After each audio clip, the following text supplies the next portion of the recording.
Welcome to this exclusive interview with a special guest from the Republic of South Africa.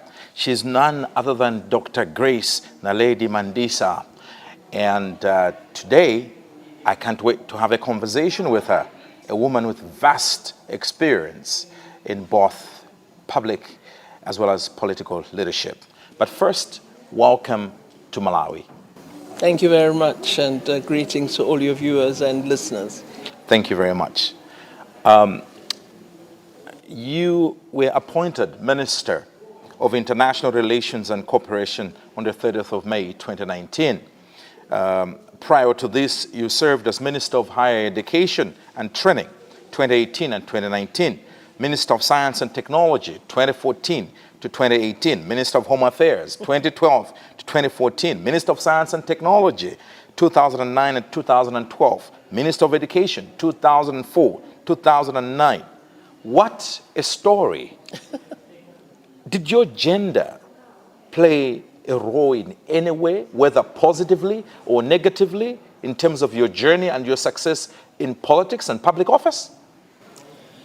I'm not sure that I can ascribe all that has happened to me to my gender, but I do think it's a part of my life story, because the subject of women's advancement and gender equality has been a very important subject in post-apartheid South Africa.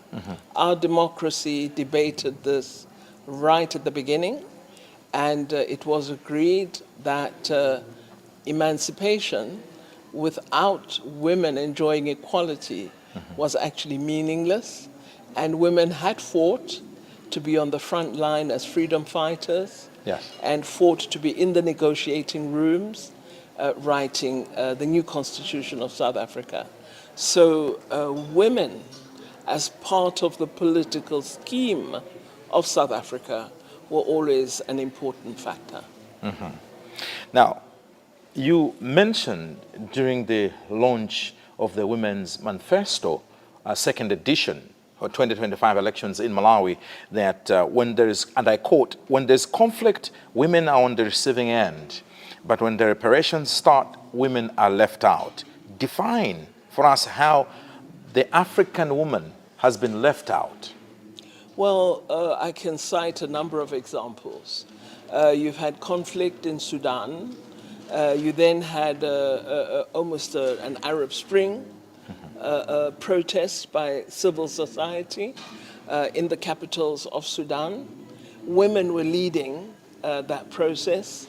Then a process of writing a new framework for the Constitution began. Who was in the room? All men.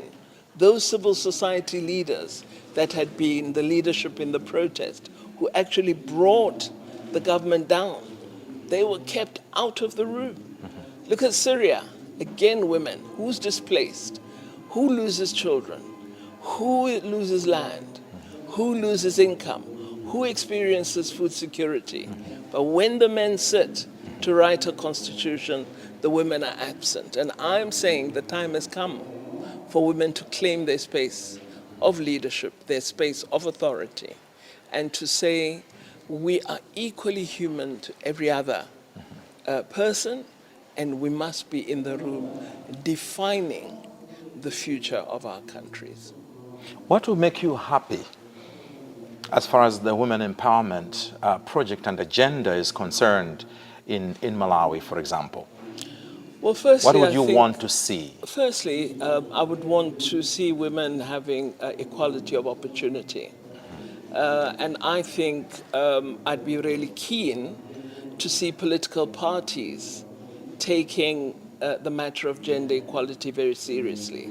And for me, how that would show would be that every political party defines that it would have a minimum percentage of women. It should really be 50, we shouldn't need a minimum. But they all agree that a platform must be established and we would grow from there. For me, that would indicate that we now take the issue of gender equality seriously, and we're ensuring that women enjoy opportunity. Then, of course, opportunity is nothing without support. So if you don't have funding, if you don't have the administrative capacity, you don't have an office, you don't have staff, it's very difficult to make real success out of a campaign. So they must have public resources that would support their endeavor. I will take you back to your presentation during the launch of the Women's Manifesto, second edition in Lilongwe, Malawi, where you said, and I quote, "Women want more than just to be a minister of gender equality. We want to be the minister of finance as well." Just clarify that to us, because there have been other people who have expressed sentiments about whether it's really about the competence of the person or it's really about the gender of the person for the sake of gender balance and equity. So how do you look at it when you say being a minister of gender equality is not enough? Can you clarify that for us? Oh, absolutely. But first, let me congratulate the women of Malawi for beginning a women's manifesto movement where clear articulation of objectives on gender equality are incorporated. I believe this is very dynamic and extremely progressive, and I really support it, and I wish more women on the continent could follow this example. Now, you ask about competence and political office. Yes. Why does competence arise when it's a woman being touted, and it doesn't arise when it's a male? Of course, everybody should be competent, but we shouldn't make an assumption that women do not have competence. If I'm an economist and I have the necessary training and background, why can't I be Minister of Finance? And why can't a male economist be Minister of Gender? Why should Minister of Gender always be the responsibility of a woman? Gender equality is the responsibility of all of us because it's a societal problem. And so it is important that we signal embrace of gender equality by ensuring that women can occupy any position in society. My own advocacy is that Malawi should have a woman president very soon, as it did several years ago. We're actually the first country to have a woman Africa president in Southern Africa. Yeah. In Southern Africa, we did. What will compel leaders in Africa to pursue the agenda of women inclusion in politics and leadership? Well, firstly, women finding their voice is extremely important because, you shouldn't expect that the men will see you and say, I recognize that I must pursue gender equality. You have to articulate that desire very, very clearly. But also, you must do it in an organized formation. This is why I like the Women's Manifesto movement, because it draws together a wide range of sectors to pursue a common agenda. This is extremely important. So I think when leaders recognize that you have part of society very well organized, sharing a common objective, they begin to say, hey, I better take notice. And don't neglect the reality that women are a majority, by the way. So we also must recognize our own power. Isn't it ironic that women are in majority, including here in Malawi? Just looking at the statistics of those that have registered to vote in September 2025, more are women. But when it comes to voting, the tradition or the tendency has been for women to vote for male leaders. Is that something that perhaps you need to take some time out as women and have a conversation? Well, I think the country should have a conversation about it because it's a systemic problem. The electoral law... But even in South Africa? No, in South Africa it's rather different. How different in Malawi, is it? Yes. you have a constituency-based system, yes, which is called first past the post. Yes. So women have to compete with other candidates. You must have money. You must be able to go out in the evening and hold public meetings. You must stand being insulted in the media. You must be able to withstand smear campaigns and so on and so forth. Women don't have economic weight behind them. Men tend to have it. And men have had the tradition of being in campaigns over many, many decades. So we need to look at our electoral laws and the degree to which they actually permit the new direction that a country wishes to take. But don't you think then that women, fellow women, would be in a position to identify with the challenges that fellow women go through, women candidates, and be supportive, especially if they see competence, if they see the ability for them to lead, that they would come and rally their support towards fellow women? Why is it that a lot of women don't tend to vote for other women, even when they're in majority? I think now what's happening with the Women's Manifesto movement is that women are talking to women voters. They're educating them, because the inadequacies that we have experienced have been nurtured socially over many centuries. And they've now become part of who we are in society. So we've almost embraced our own oppression by virtue of socialization. And men have developed this notion of superiority, that they are better than every other person. It's like white people in South Africa having that attitude, or racists everywhere.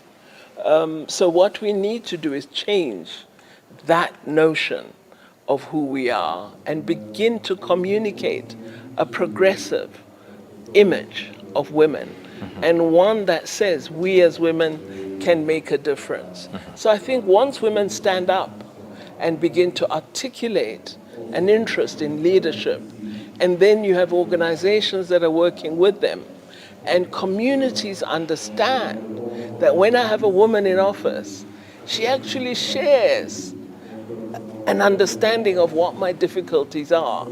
She understands what I go through if I don't own land.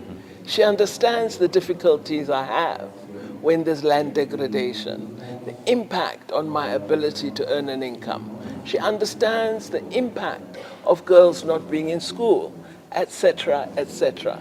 So we must develop a clear platform where we can say to women, we are here to address your particular experience and challenges. If you elect us as women, we will work as leaders to ensure that your lives are different.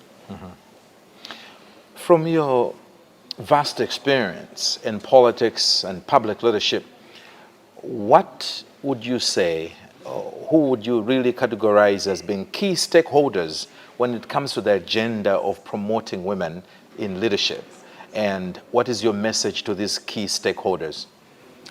Well, I think key stakeholders would be, for me, political organizations, but I believe imperative is civil society, because it really has been NGOs and not-for-profits that have taken up the issues that impact women daily. And so their role in advocating for gender equality is extremely important. But in the final analysis, a society's leaders must come to appreciate that if 50% of our population is denied real opportunity, it's a failing for the entire country. So all political leaders must realize that women's advancement advances the nation. And finally, what is your message to all women aspiring to contest in the forthcoming tripartite elections in Malawi? I know that there are a lot of women, both young and old, who are interested, and some just aspiring. And here they are, watching and listening to a woman who has been in parliament since 1994. And they're standing here watching and asking themselves, give me some advice. I want to be like you. What advice is that as you look straight into the camera? Well, I think the first thing would be to say that you must reach out to women all over the country. You should engage them. You must have a program and platform that you bring to women which illustrates that you understand the needs, the objectives, the goals that they have as a community. I also think you must support other women. We shouldn't have too many of us competing against each other, we won't succeed. So we need to ensure that we agree that we support a number of women who would then achieve a success. If we all compete against each other, we will not get sufficient numbers into Parliament. In the final analysis, I would say work hard, work collectively, and please, please, have integrity. Do not be a carbon copy of corrupt male politicians. Change the status of your community. Be a different public servant. It has been a pleasure talking to you. Thank you. And again, welcome to Malawi. Thank you very much. And this marks the end of our exclusive interview with Dr. Grace Naledi Mandisa Pandor from the Republic of South Africa. Until next time, I hope you've been inspired. Bye-bye.